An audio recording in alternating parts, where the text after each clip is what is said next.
Remember that scene in the X-Files movie where Mulder injected a vaccine into the circulatory system of the alien spaceship, and it started attacking the aliens at the molecular level, causing them to flee?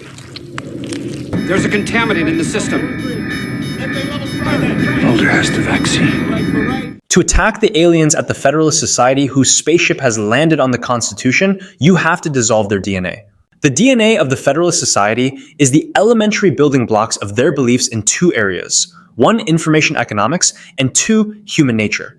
The Constitution is designed to solve these two problems. By being wrong about these two problems, the Federalist Society is wrong about what the Constitution does and reinterprets it as basically utopian communism. If you can show how the Federalist Society is wrong in their foundation beliefs about these two things, information economics and human nature, their entire philosophy dissolves. So the key to dissolving Federalist Society nonsense at the molecular level is showing how 1. Collective decision-making, social consensus arising from political speech, is flawed, based on the economic friction of imperfect information. The purpose of rights is to solve information problems in governance the only way they can be solved, by using distributed decision-making to overcome the problems of information economics.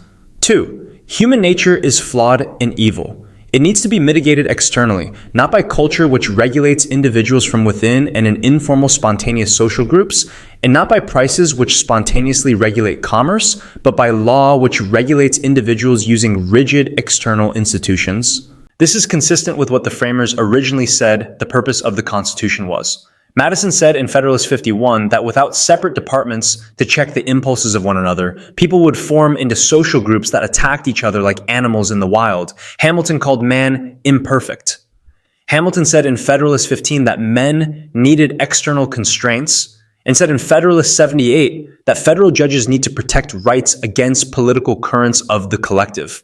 In Federalist 4, John Jay said the structure of government has to mitigate that human nature is disgraceful and kings are inclined to war. But in their fight to strip federal judges of jurisdiction, the Federalist Society abandoned all this, to instead say that human nature and the executive branch are good, and decision makers can be governed using collective perceptions created socially in political speech.